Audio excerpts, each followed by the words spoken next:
Wanderers, hello, it is Esquire. Listen, I know when I come on to introduce these videos, you think it's another best of. That's completely wrong. This week, we have Chase Bland, Dutchman running team athlete Chase Bland, Boston Marathon finisher Chase Bland, more bigger marathons on the horizon Chase Bland on the show this week. Smoke was coming back from Mexico. He's home. He made it safe and sound. Big Mase was headed out to Arizona. So that left yours truly to do the work. But Chase and I sit down in the lounge. We have a great conversation. I think you're really going to enjoy it. But what a super dude. When you get done watching this, if you're not just in awe of what it takes to run a marathon, then you're completely clueless. The training, everything to do with it. But Chase and I get into it. We talk about pre-race, training, getting ready, and then we talk about his experience at Boston, and it was awesome. Sit down, sit back, relax, enjoy it, because Chase Bland, awesome dude. Glad he's a part of the stable, but certainly going to enjoy the interview. I know I did when we did it there in Smoker's Lounge, but awesome interview. Enjoy it.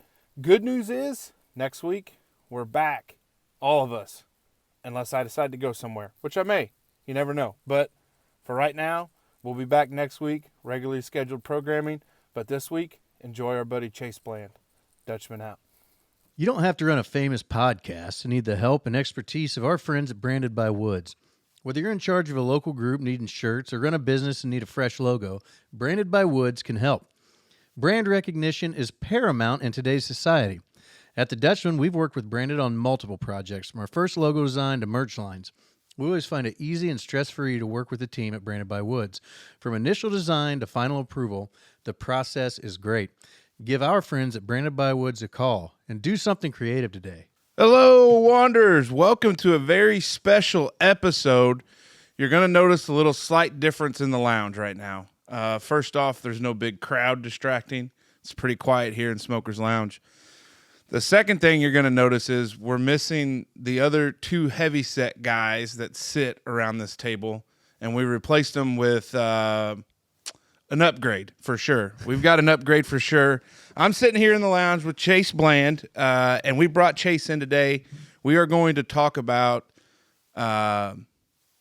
post-Carmel, qualifying for Boston, and then the training, and then Boston, and then everything after that, and then what's next. But Chase, we're happy to have you in the lounge. Yeah, thank you. As part of the running stable that is the Dutchman Running Club, as it is, Deep which stable. It's grown. It's grown though. It has grown. We've got brother Tyler on board. Tyler, the invite was extended, but he was unable to make it today. So in real time, Boston Marathon was 2 weeks ago. Yeah. Roughly. So 2 weeks. So let's just start with that. How do we feel post race? I feel pretty much 100% now. As far as like after the race goes, that was probably the most, other than Houston, which I just saw like cramping issues. That was probably the worst I'd felt, like body wise after the race. That course, Boston beats you up hard. Like stairs were terrible. I mean, terrible. Like I was going sideways, backwards, every which way. The girls at practice made fun of me at track practice. They're training me to do like jump squats and stuff. That was like the Thursday after the race, and like I couldn't even, like I like fell on my butt. Yeah. So yeah, the body was pretty wrecked. But now I feel great. I started running again. Basically Monday, Tuesday of this week was the first, like, I've been back kind of halfway training, just to start something.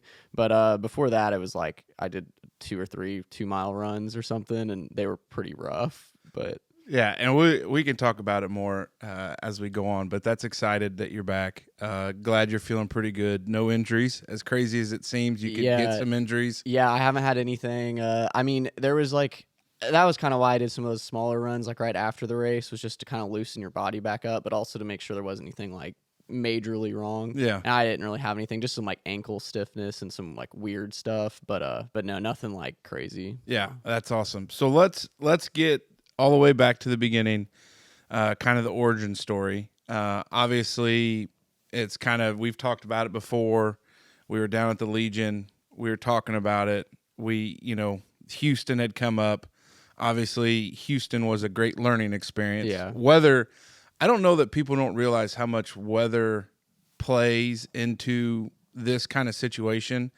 But Houston, it sounded like way too hot. Yeah, for me, it was way too. And I mean, that was the thing. Like, even doing what I did before, like running as long as I'd had before Houston or being a marathoner, like marathon running versus like 5K, 10K, or like collegiate run, it's like completely different. I mean, it's still the same, but in the same sentence, like I can't say that it's very, very different. You have to be a whole different level of crazy. Yeah, yeah. So we get done with Houston, and then we go to Carmel, right? And that's where we were up there. Arlo ran the 10K. Carmel was a time that we felt like met the qualifying limit.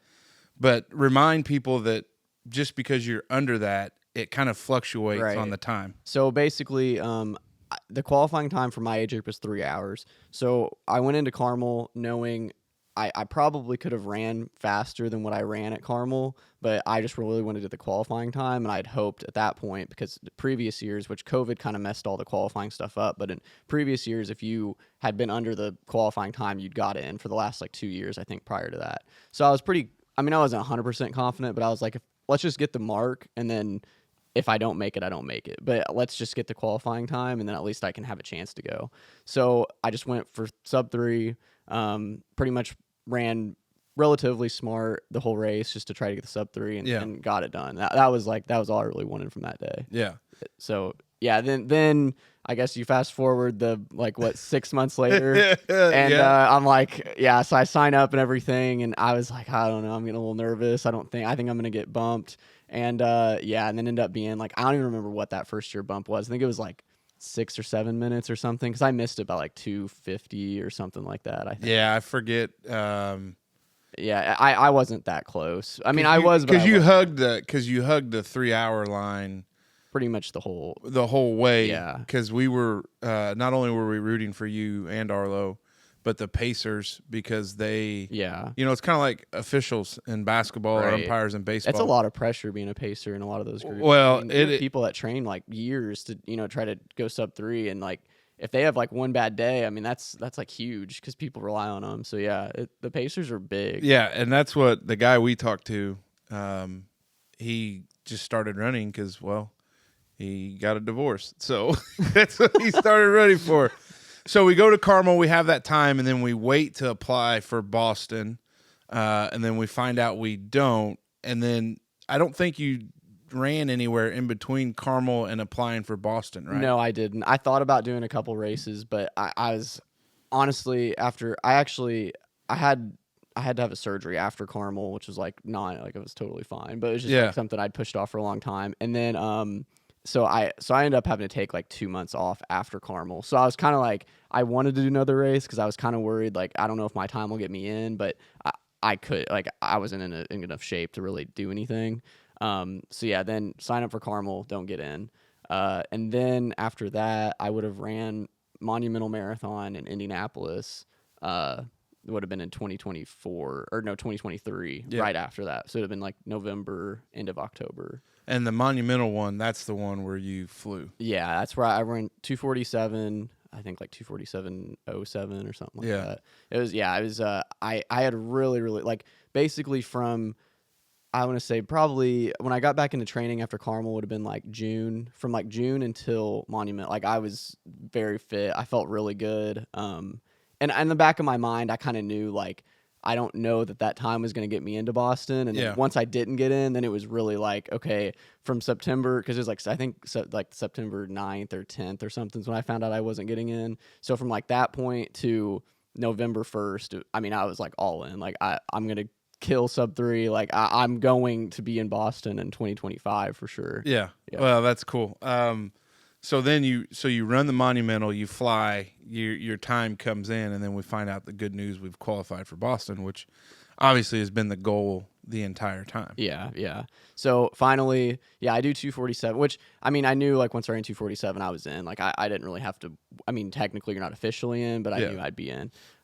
So yeah, that time is what I ended up submitting. So then in this, I guess, I don't know, in the spring though, all I did was some halves. I didn't really, I mean, I trained, but I wasn't like, it was kind of nice just to have some time I was trying to just get faster and run a faster half marathon, which didn't really work out in my favor, but it happens sometimes. So yeah, the spring was, and plus too, like, honestly, whenever, Boston happened in 24, I mean, I was pissed, like sitting at home and just seeing, especially once I knew like I ran 247s, like I was going to be in. Yeah. It was just like The waiting game. This So sucks. so explain that a little bit, because it's kind of a weird. Yeah. You don't. So like your qualifying time, like you just said, for Monumental happened, but the Boston Marathon's not ran till April. Right. But there's a cutoff date for the coming year's race that has to be in. And I think Carmel was one of the last. No. So it's September 1st. So so it's a while. That's why I could have done another one after Carmel to try to get me in still. Yeah, but you had surgery. So I just wasn't in enough shape to do it. But yeah, it is weird because you qualify because really the race I qualified with was like pretty far. That was one of the earlier races you could qualify with, because it was in November and the qualifying window opens in like September 16th or something. Like it's sometime in the middle of September.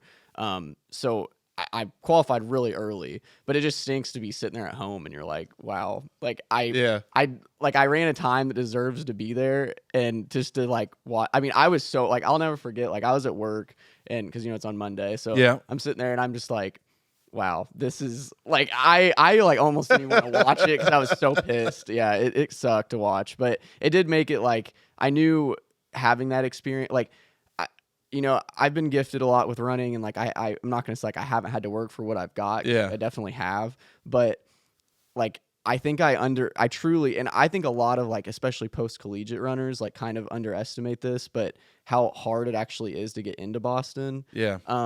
Because like most of my running life, like I've been like, oh, like if I wanted to run Boston, like I could just get in. Yeah. So like I think to have that, cocky like bastard. So I think to have it like right in front of your face, and then to like like openly say that and then not do it, it's kind of like, wow, like that was reality. Yeah. And so it was good for me to like, and it made it so much more like getting there and being there was so much more surreal because of that experience too. Yeah. So it definitely made it like it made it work. Like it actually helped the whole experience and made it so much better in general, just because of how much you had to work for it. And that's kind of what's unique about anything is, obviously you set a goal, and that goal is publicly stated, which makes it tough too. Right. I mean, probably some of that's our fault, but no, I like loved the pressure. Like I did like the pressure. Like, I mean, being like coming from the background I had, like everything that I've always had, like if they're, I am, and that's probably why, like in the spring, like after Monumental and like going in, like I didn't really have any good races because I was like, I didn't go to Boston. Like I don't really care. Like I did care about the races, but deep down I was like, I don't really that care. fish isn't big enough to fry. Yeah. So if I don't have like the pressure and I don't have that like big feel in front of me, I'm just not I don't, that's just how I am. Yeah. Well, and that's all part of it. I mean, it certainly is, but so we get done with Monumental, we sit at home and watch Boston, which I watched it too, which is,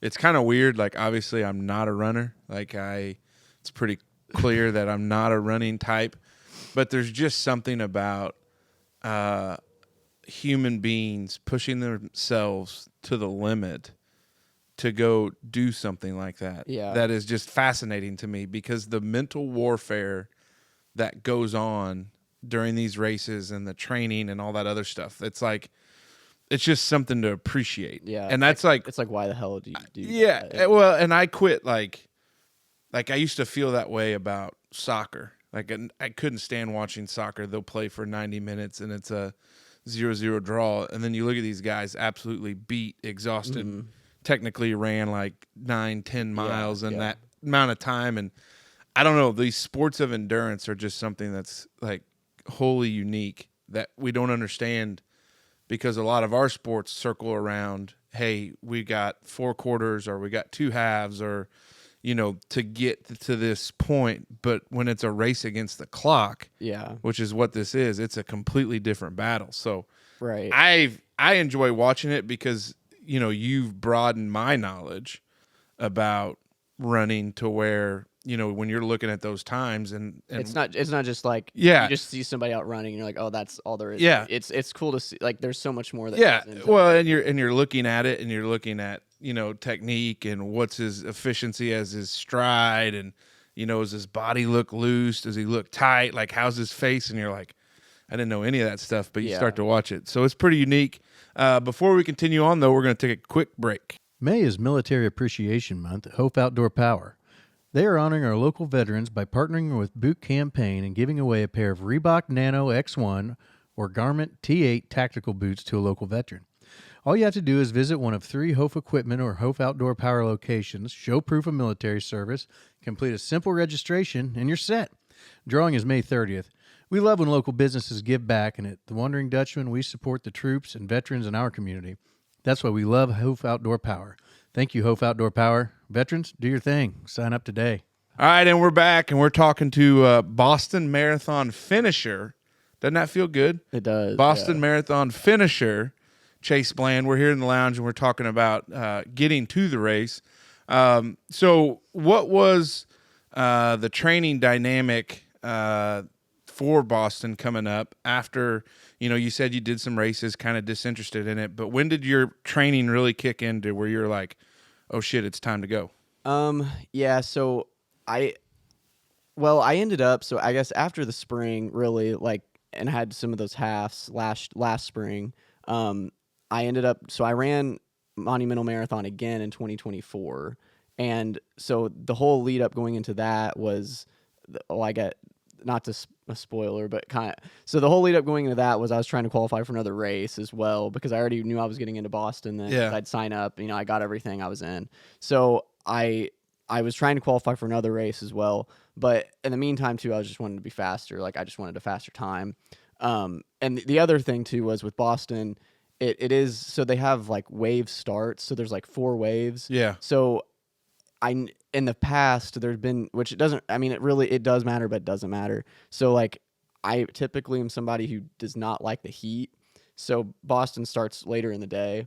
So I really wanted to make sure I was like as high up in the wave as possible. Well, and it's interesting you say that, because I think even like, I don't know if it would be that professional elite first wave that those guys are all in, but they don't finish till like almost 11 o'clock. Yeah, right? yeah. They I think they finish usually because they started like 9:30 something. So yeah, I'd been around like 11:30 noontime. Yeah, that's what I thought. So it's really weird. Like, that's one of the only races that's like that, and it mainly, because it's a point-to-point course, so it takes the amount of logistics it takes to get everybody from like downtown out to Hopkinton to then start. Like, it's like you can't. You'd have to be having everybody wake up like 3 a.m. to get them out there to start at like 8, like a normal race. Yeah. So anyway, so I wanted to be as high up in the wave as possible, because I figured I'd have a red bib and be in wave 1, but I really was.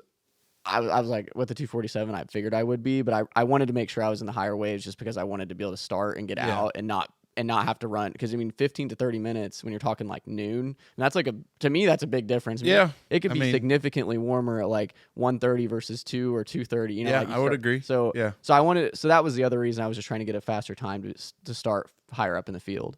So I ended up running 2:45:31 at Monumental in the fall. So I missed the time by 31 seconds for another race that I was trying to qualify for, which was brutal. Like, that, do we want to talk about that? Yeah, that was, we can. So I was trying to qualify for the Berlin Marathon, which is another major. So there's 7 majors now, but 6 that you can get like the full 6-star medal. So that's kind of like big. Yeah. Oh, okay. So that's kind of like the end goal. We might have to save that for a little bit later. That may be a tease. Yeah. Okay. We'll talk about that later. But okay. But yeah. So anyway, but we'll just talk about that race. So I did Chicago actually like 3-4 weeks. It was like 4 weeks before Monumental, which I didn't. I don't want to talk about Chicago because it was a major. I got that. I got like, it was fun to do Chicago. Like I qualified through Carmel actually, technically. So Chicago you do have to qualify for, but it's not. There is a lottery that you can just like sign up and get in. So like Tyler Nelson, he ran Chicago with me too, and he signed up and was one of the lucky ones that got selected. So he did it as well, and he killed Chicago. Like, he ran really well. I did not. It was not a good day for me. Again, it was like 59, 60 degrees, and it was just too hot. My body, I know, like, I prefer 40s. Like, I mean, the colder. So let's talk about that. So why is that? Is that a mental block? Or I don't know. I do. We'll kind of talk about that later too. Okay. But I think I think that's just like genetics, because Dylan, like my brother, like he's the exact same way. Like we're both heavy sweaters, so I think it's just something with genetics, and like some people just can run better in heat. Now you can do like a lot of heat training, obviously, and I don't really do like sauna training and stuff that I could probably do to like get better. But I don't know. I prefer cooler weather. I just do, and my body responds better to it. Because like even in like winter training, like I run significantly faster in the winter than I do in the summer, just because like I just can. Well, and sweating is your body's mechanism of cooling down. Right. So if you're a heavy sweater, I'm assuming my internal body temperature is just higher in the summer when I'm exercising, so I'm just sweating more. But then you're also like your heart rate's elevated because you're sweating more. You're like more sodium is like you have to have some more sodium intake. Like it's just harder when there's a whole biomedical which I'm not smart enough to really know all that stuff, but like I know a little bit about it enough to like that I can do it, but I don't really know the whole like ins and outs of it. Yeah, no, it makes sense. So you like the cooler run, but so basically Chicago, not I want to talk about, but yeah, I ended up running like 2:59, I think. I literally it was brutal. So I had some friends from Louisville who were running, they all wanted to run like 2:43. So I was like, okay, I was just wanting to run like 2:45, but I was like, whatever, I'll run with them because we had like a pack like 8 of us. Yeah. So I was like, yeah, I'll try it. So I went out with them. Ended up like only being 2 of us left, like half marathon. Like everybody like dropped off and was like not on pace. So it was like complete carnage. Like, I mean, after half marathon, like that was probably the earliest in a race I'd ever been that was very Houston-ish. Like I was like, this is not going to be good. And we got to like mile like 17. And I saw somebody else that I knew running that was from Tell City that now lives up in like New Hampshire. Yeah. And like, just like, I didn't even know he was in the race. Like I just was like, literally, I just had stopped. Like I actually started walking because I was cramping. I'm like, I'm done. Yeah. And I had the sign. I already had a bib for Monumental in like 4 weeks. So in the back of my mind, I was like, if this is a really bad day, like I'm just going to shut it down, turn it into a long run, and I'll just race again in a couple weeks. Yeah. So I ended up seeing this other guy from like I said, from Tell City. Like just coincidentally, I just literally like as soon as I stopped, I look over to the right and see this guy, and I'm like, I can't believe that. I'm pretty sure that's who it is. And I yelled his name, and he was like, yeah. And he was like, what are you doing? And I was like, oh, just a bad day. But yeah, Chicago was rough. I ended up like walking from like 17 to 19, ran a little bit from like 19 to 21, and then walked more. It was horrible. I ran like 2:59, which was still kind of cool to break 3 and like walk as much as I did. Well, and some of that goes to the testament of like like how much better shape I was in versus like you look at like Carmel where it's like I was not like I mean I was pretty dead at the end. Like the tank was low. Yeah, the tank was low. And then like this time to be like, oh, I walked for like at least 4 or 5 miles and I was still sub 3. So like that was real. I mean, that was like the only takeaway from it. That was like, okay, at least I'm getting better. But it was a rough day. So anyway, then going into Monumental, I was like, all right, I mean, I cramped so hard at Chicago. I tried to keep running like those next 3 weeks, and I did. Like I kind of just forced myself to do it, but I was pretty like I was still pretty sore and tired from Chicago. So going into that race, it was a pretty nice morning. So I just was like, I'm just going to send it, go 2:45 and see what happens. So I was like on 2:44 pace through like 23. And then there was an awful headwind like the last like 4 miles of the race. Ooh. And I mean, it was like 20-mile-an-hour headwinds. Like it wasn't just like a little, it was pretty bad. That's tough. Yeah. So and with like the fatigue in my legs from Chicago, like I just didn't have it in the last like 5K.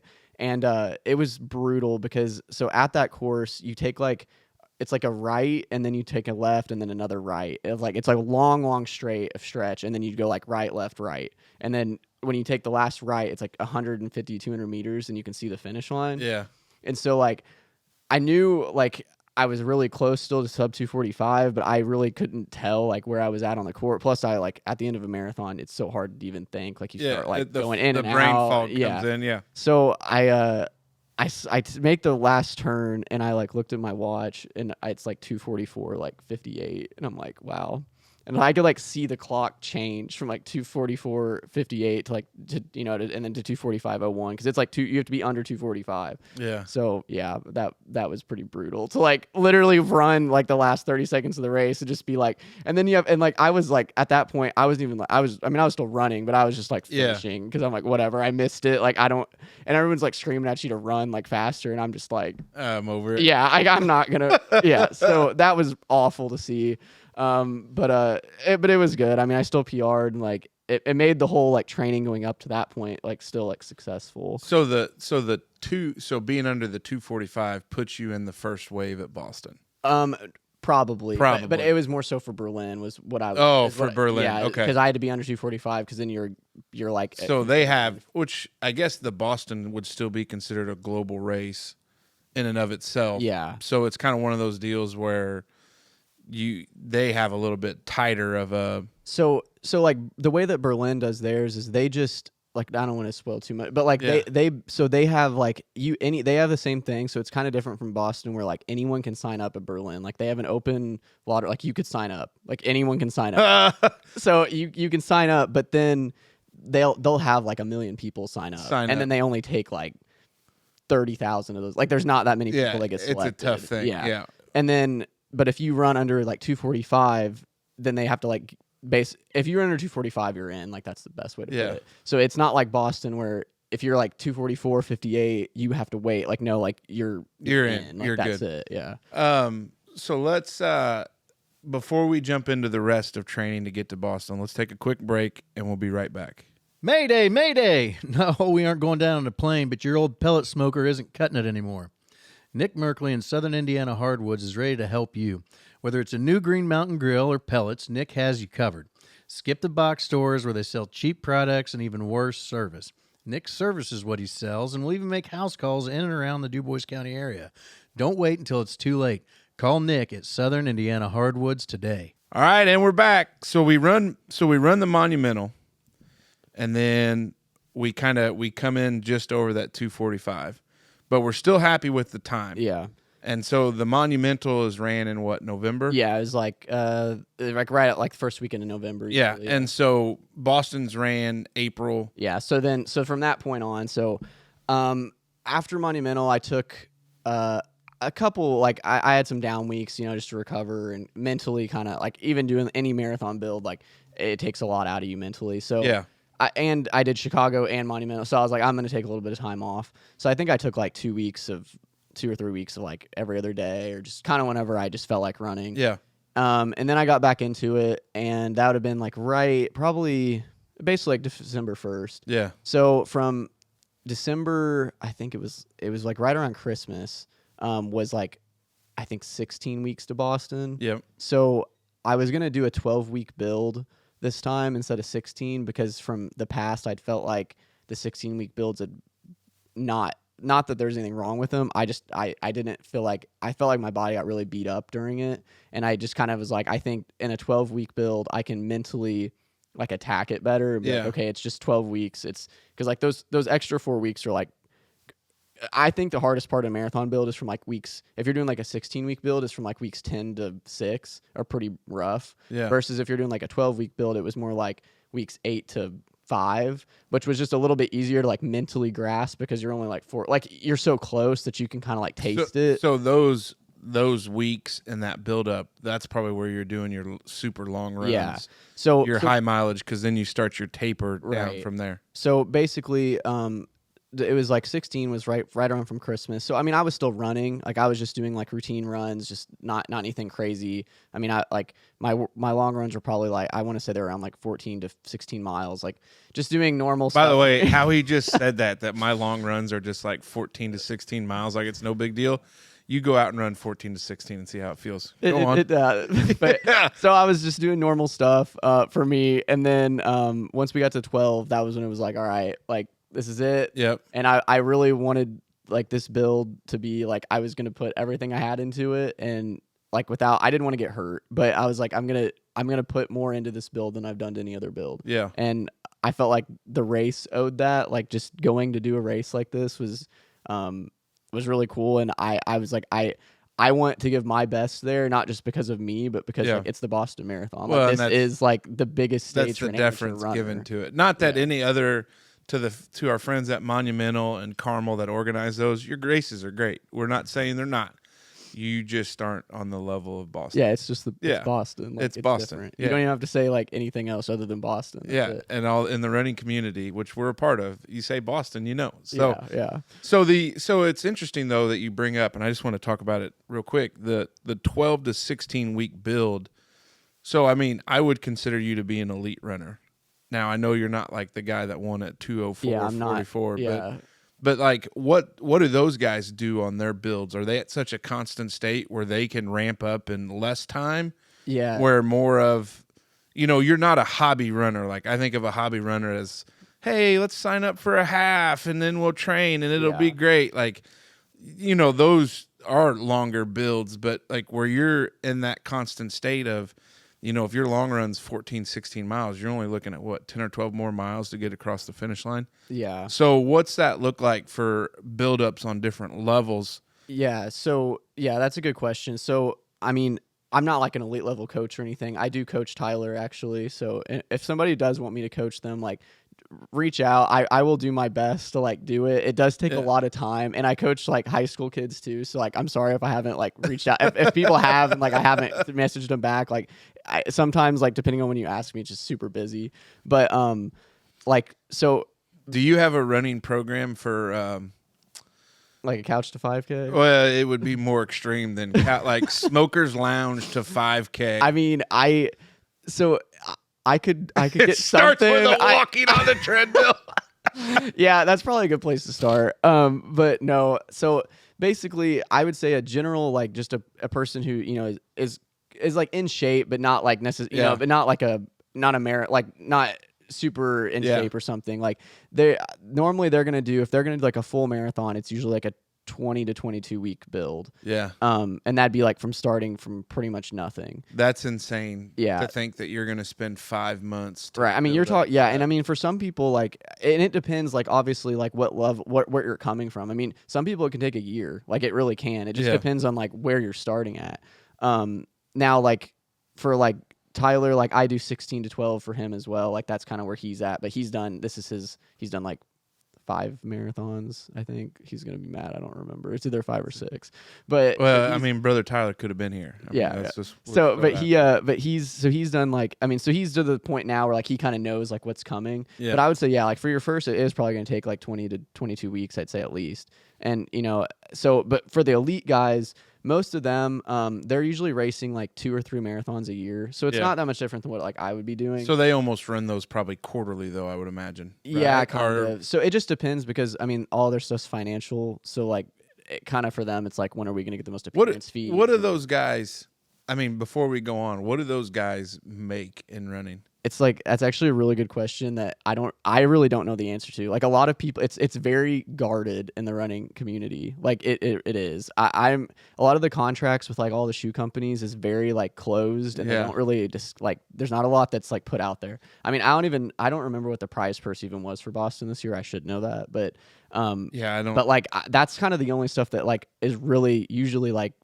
vocally talked about is like prize purses. So why is that such a guarded thing? I don't know. That's just something that the running industry's just kind of been like I'm not sure. I don't really know why it's like that. Well, because there is a whole nother side to this, and Boston probably gets the most Arlene media coverage because it's on ESPN, but I don't think they're putting Chicago up there. Yeah, I mean like Boston, New York, Berlin, like those are the 3 like big one. London's pretty big too. Like obviously, I mean all the majors are pretty big, but like Boston and New York probably have, I'm gonna say, the largest like television following. I'm gonna guess. Now I don't know. Maybe in Europe they do have more for their races. Oh, they're weird over in Europe. It's okay. Yeah, but yeah. So but from an elite like training standpoint, most of those guys like they're still doing. I mean it just depends on what their coach's philosophy is, but like I know like the guy that won, like he did like a 22-week build still. So like but they have it all broke up in like phases and like what they're prioritizing and stuff. So it's a little bit more like fine-tuned. In depth. Yeah. Now they're running year round, like obviously. Yeah. So yeah, but yeah, I mean, But for the most part, like everybody's still kind of doing the same thing. Like everything's usually 16-week to 12-week builds for a lot of us. That's interesting. That is interesting. So we do the 12-week build. I ran into Brother Tyler. Where was it at? I can't remember if it was Biddy basketball. Yeah, I think it was. Is it either or T-ball or something? It was Biddy T-ball a few weeks ago. Well, obviously prior to that, it was early in the season. Yeah, I think he told me something about it. Yeah, it was like 4 or 5 weeks before Boston, I think. And he goes, "Our boy's fast," and I go, "What?" He goes, "He is fast right now." So that was good. I knew. Yeah, and I told these guys, I was like, "Hey, I talked, Brother Tyler. We talked. He said fast right now, so that's cool." Yeah. So basically, I guess to kind of go back to the training.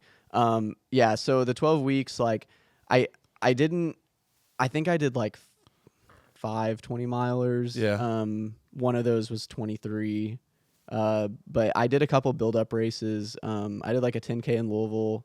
That went pretty well. It was a really kind of messed up. It was actually when we had like the super bad storms here. So I was there that weekend, and it was like they ended up delaying the race and stuff, and it was like a weird race. It was very warm. So yeah, this is kind of where I guess like when we're talking about the warm stuff earlier. So going into it, like this training block, it was a very weird winter. Like the weather Cold. was not. It wasn't very cooperative. No, it was not. There was some like it was cold, and then it would be pretty warm, and then it would be really freaking cold. Like it was just like complete like fluctuations constantly. I think like right in the beginning, like weeks like 3 and 4, where when we got like all that ice and stuff, and that like sucked a lot. Like I actually ran outside still. I think I only missed like 3 or 4 days. I didn't run outside during that, and because like the roads were just straight ice, and I couldn't run. Yeah, we don't need any injuries on that. But it was so. Yeah, I mean the training, like I felt very, very fit like early February, like already. Like I was kind of worried that I was getting too fit. So you can tell. Yeah. Like I was like there was a long run out on 161 that I did. It was like a 22-mile day. I think I averaged like 6:31 a mile or something, and I was like, okay, I'm getting like it was a little too aggressive. I felt like that early, but I just felt so good like in the flow of the run. Yeah, I like once I got done, I was like, yeah, this is gonna like beat my body up like really bad, because like that's the whole thing with that I've kind of started to figure out with marathon training too, is like you have to take swings, like you have to like obviously gain fitness, but you also can't like dig a hole so big that you can't get out of, because you still have to run like the next day. Like, so you have to be very mindful about like how much am I pushing my body on each given run to then still be able to recover and still be able to come back for like another workout, because it's 12 to 16 weeks. Like it's a 12-week build. Like it's not like you're not going to, if you kill 1 week, like that's great. But if you can't run the next week, then that week, then you're like 2 weeks back. So it's 1 step forward, 2 steps back. It's May, and summer's on our heels. It means nice days, cookouts, and Memorial Day is right around the corner. This also means you don't have to suffer silently at these joyous occasions with subpar meats. Always and forever, Merkley & Son should be your go-to for seasoned patties, hot dogs, franks, and their wide selection of brats and other grilling and smoking items. They're the ultimate destination for meat enthusiasts for a reason. So it was very, like I changed up a lot of the training this time. So I am self-coached. Like I coach myself. Yeah. I ended up following some of the other like elite guys, American elite distance guys, and they openly share their training online. So I ended up following a lot of that and kind of just tweaked it. Like yeah. So that's interesting that those guys. It's very weird they share that. Well, and it used to be. I've said this before. Obviously, as a baseball coach, and I feel like coaching is a constant evolution. Yeah. And if you stop learning about coaching and coaching techniques and how to improve, like you're no longer useful as a coach. Yeah. And there's a sub world, and I'm sure it is the same for runners, but like the baseball Twitter is usually a fairly dark place. But like a handful of years ago, guys were sharing everything. Like you could get whole practice plans, you could get all this other stuff, like high level successful people in coaching. And now these last few years, it's back to like silent. It really has. Yeah. It really has. And I think a lot of those sports, like, because I think what happens is these people share it and everybody loves it and they consume it and they use it and it's great. and then all of a sudden somebody comes to them and says, you can make money off of that. Like you could do this or you could do that or online coaching. So that's what's happened there a little bit, because even in the world today, there's guys, because you see it with golf pros, that they don't have to be out here at Huntingburg Country Club to help your swing. Yeah. They'll say, hey, record from, the back angle straight on watching you hit an angle, or I guess would probably be a horizontal that runs parallel with you, and then a perpendicular camera, and they can work on stuff. So it's changed, but that's cool that those guys share their stuff. Yeah, it is. And I think that's something that's been, it is kind of relatively new in the running world, that people are doing that. A lot of times everything's always been kind of like close guarded secrets. Yeah. So it is cool. And I think a lot of it's too, I feel like in endurance sports, there isn't that many secrets as to what you can do. We're all, even high school coaching, we're all doing the same stuff. It's just minor differences. Yeah. And everybody wants to think I have the special ingredient and I have that I'm doing, but everything is very similar. Very similar. But I did change some stuff up in this training block, not to get super nerdy, but so for the long nerd runs, out. This is your show. So yeah, this is your show, big guy. For the long runs, I did more zone 3, which is heart rate zone. So I did more zone 3, so it's more of a moderate run. Yeah. Instead of it being easier, because it goes to 5 zones, right? Yeah. So I was doing a lot more of that for the long run. So it was steadily maintaining in that.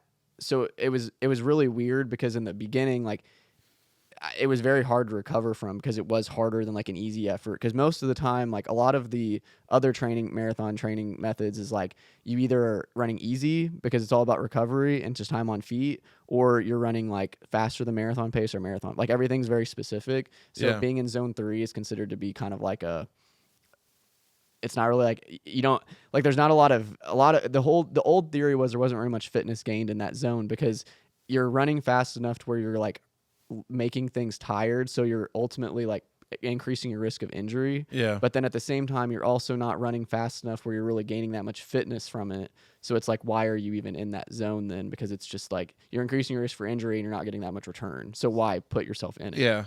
But there's been a lot of things recently that people have started doing that in marathon training, and it worked for me really well, because I think it kind of puts you in your mind, and because it's not comfortable, but it's not extremely uncomfortable. And that's very much what a marathon is for majority of the race, is you're not super comfortable, but you're also not on your hands and knees about to die, Yeah. So it's right in that middle, which is very much similar to what I was doing. So I did that, and then I was doing a lot more things at faster paces that I'd done before, and I wasn't really focusing so much on marathon pace, and I was just kind of let's just get through the build, and then let's see what shape I'm in at the end, and then decide, okay, we'll do a couple more specific marathon workouts at the end, and find that rhythm. But until then, don't worry about what the goal pace is really going to be. Just get fast and then figure it out from there. So it was different, but it worked very well for me. I'm very confident going forward that that's what I'm going to continue to do. Well, and it makes sense when you talk about that zone 3, because you hear some people say, and the Twitter, TikTok runner world too, they talk about, I got faster when I started doing these easy pace runs. Well, yeah. And there is truth to that. There's some truth to it, but it's not the end all be all. You can't. You can't stay there all the time. I'm going to get faster because I run. You've got to push. Yeah. You got to push the envelope. So if you sit in that hybrid position where I can see you're pushing yourself to be comfortable with the uncomfortable, but you're also not breaking pace to where you can't recover from. It's beyond the point of recovery. It makes sense that would help get there. So that's cool. Yeah. And that's kind of the evolution of running, right? You figure out what works for you. Yeah, and then that's the only thing that's different. Is every person is different to certain aspects. So just because you give one person a training plan that's that doesn't mean that it's going to work for every single person. Everybody's anatomy is different. Everyone responds differently. And a lot of it is psychological. If you don't believe in what you're doing is really working, then it's not going to work. It's not going to work at all. Hey, we're going to take one more quick break, and then we're going to come and wrap up the pre-Boston Marathon stuff. Probably talk a little bit about Brother Tyler, because he's kind of making his way in the running world. We'll be right back. We were happy to have Rugged Foot join the Dutchman family last month and are even more excited they are here again in May. Rugged Foot does more than just safety toe, work boots, and rubber boots. They also have hiking boots and other casual footwear for lounging or for work. Don't forget, Rugged Foot also does leather repair. Mike helped Esquire patch a torn loophole on his favorite pair of golf shoes just last year. Stop up and see the Rugged Foot store on 4th Street in Huntingburg today. All right, and we're back. So we trained a little bit different this time, but also I just want to talk about Brother Tyler Nelson. He's kind of been under your tutelage and training with you, and he's I talked to him. He's been working on the running game. He's kind of chasing that goal. So what's that like to kind of have a protege? Yeah, it's pretty cool. Tyler, like, I was his best man in his wedding. Like, we've been best friends since I was like 2. Like, yeah. So I mean, we've like always been super close. So to see him and like coach him is like, it's super rewarding. Like from like a friendship standpoint, like coaching standpoint, like every standpoint, it's super cool. And he's killing it. Like, he started his first marathon. He was like a little over 4 hours. I'm pretty sure. He's gonna be mad at me for not remembering that either. Well, I think you're right on that because I think it was like 4:20 something. Yeah, it was over. Man, what was it? Because I think I did talk to him. He was like 4:10, 4:12 maybe. Yeah, maybe it was 4:12. Somewhere around there. But yeah, so that was his first one. And then after that, he ran. Gosh, I'm having like a brain fart now. I look like a terrible friend. It's okay. But yeah, but basically, like when he really, I mean, he got significantly better. I think he went like 3:30 something his second one. And then I really started helping him like to the point where it was like daily. Like, okay, this is what you're doing. Like, as a workout today, like, and then he still kind of does some of his like own easy mileage and just like that stuff. That slacker. Yeah. But no, like Brother Tyler, you're either in or you're out. No, but he'll do his like own easy mileage and like plan that out. But then like whenever I give him his workouts now, like basically from that point on was Chicago of 2024, and that's when he went like 3:18 at Chicago. So he had like a huge, I think he had like a 20-minute PR that race, which is insane. Yeah, which is nuts. Yeah, and and like that was like whenever he ran that, like I've never even really told him this like to his face, but whenever he ran that, I was like, okay, like he said he wanted to qualify for Boston, like that was like his life, you know, like that's like what I want to do. Yeah, and I was like, I don't like before that race. I was like, dude, I don't know that that's like I'm not gonna like burst your bubble, but like I don't know that I'm not. Who am I to tell you that's not possible? But I'm like, I don't know that that's possible. Yeah. But then after that race, I was like, okay, like no, like he probably can do it. Like I was like, that was the first glimpse where I was like, no, I think he could do that. So what makes that? So like that's an interesting point because he's done a lot of running. So what makes that point? Where you either got it or you don't. Yeah, like so I think, and even for somebody like him, like I think he's still trying to kind of figure some of that out, where like it's, you know, you have to know, like in a marathon especially, and anyone that's good at running knows this, like, you know, I don't like to use the cliche, like everybody likes to use like you have to like run through the wall or like whatever. Like I don't really necessarily think that, but you have to like be able to take your mind and like there's like a switch that you have to have that's like, okay, and I think you just gain that through training, honestly. I don't think it's something that you're like born, like, I mean, I think some people are to a certain extent like born with abilities to do this. Yeah. But like, some of that is a geographical region where you're born. They talk about like those Kenyan marathon. Yeah, right. And that's born on a plateau. Yeah. And running from lines at an early age. Like, yeah, that stuff helps. Yeah. But he, like, I think, you know, like once you start to kind of get into the training and you start to realize like, okay, this is what I have to do, and you just like can mentally kind of wrap your head around it, you just kind of have this switch that flips, and it's like, okay, like you can go to a different place and you can like push through things. Yep. And that's the difference. But yeah, so I've been helping him now, and so he went 3:18, and then he was supposed to do, so yeah, going into so he was actually going to do the Carmel Marathon. That. Yeah.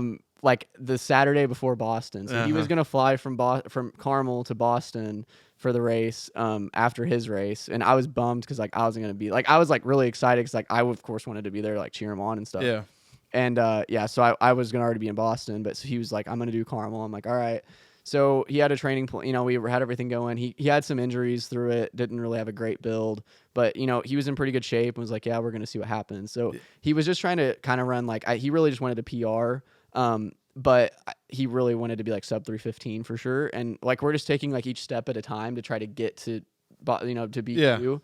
So it's not like we're taking like giant swings, like, oh, like you go from 318, like, no, we're breaking 3. Like you have to like, it's chipping away. Yeah, it's a 2 or 3 year plan. Right. So yeah, he went to Carmel, ended up having like terrible storms there, and he was like I was gonna get up because this was Saturday before the race. Like I was gonna get up and like watch everything on my phone. Like I was ready in my hotel room. Yeah. And like I had my alarm set and everything. Like I was gonna even call him like right before the race because we talked the night before about strategy and everything. Yeah. But like I was like, all right, like we're ready to go. And like my alarm goes off and I look at my phone and I have a text message from like 5 minutes prior, and it's just like a screenshot. And I'm like, what is this? And it's like race canceled due to like storms, the flash flood, whatever. I'm like, there's no way. Like that's insane. So anyway, yeah. So he didn't end up running, and then came out to Boston. He was like a great sport. Like I would have been like super bummed. Yeah, I would have been like pissed. But he really never like showed it or anything. Like he was just like, what? I mean, he like obviously we talked about it, and he was like, yeah, I'm like super bummed that it didn't happen. But he was a good sport about it and everything. So then to kind of fast forward a little bit, but so he was wanting to do another race. So the Kentucky Derby Marathon was the weekend after Boston. So it was the next weekend. And he was like, I think I'm going to sign up. And I'm like, yeah, I mean, I think you should. Like, if you feel like you're still in really good shape, like if you're not like mentally so out of like, yeah, do it. So he signed up, and which is a very different course because like the Derby Marathon course runs through Iroquois Park. So if you've ever been to Louisville, like Iroquois Park is hilly, like extremely hilly. So he hadn't really been doing any hill training because like Carmel's flat. So there's no, I mean, there was some hill training. Like obviously if you're running in Dubois County, you're running on hills, but like it wasn't like specific, like we're doing, so yeah, he did that. He killed it. He ran 3:11. Yeah. Like almost broke 3:10.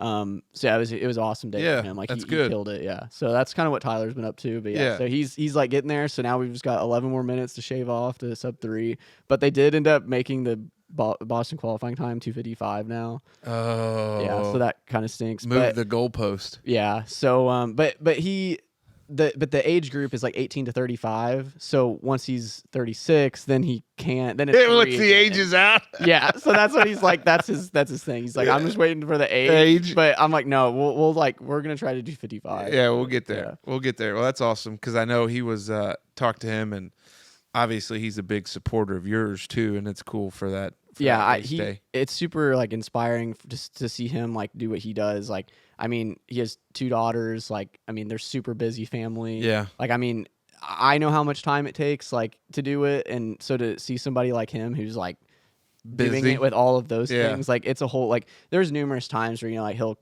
call me or text me like, hey, like was on call, like got called into work or whatever, and it's like, yeah, like we'll change this to this or whatever. Like, so I mean, obviously like we like work to like move things around his schedule, but still like I mean, it's to a certain extent like there's only so much you can move before it's like, okay, if you want this to be like your thing, like you have to do it, and he like steps up and does that, which like massive kudos to him for doing that. Like, and that takes a lot to do, and a lot of sacrifice. That is cool. So that kind of gets us to the build up to Boston, but as any good show will do, you're going to have to tune in next time to hear the rest of Boston. Dutchman out.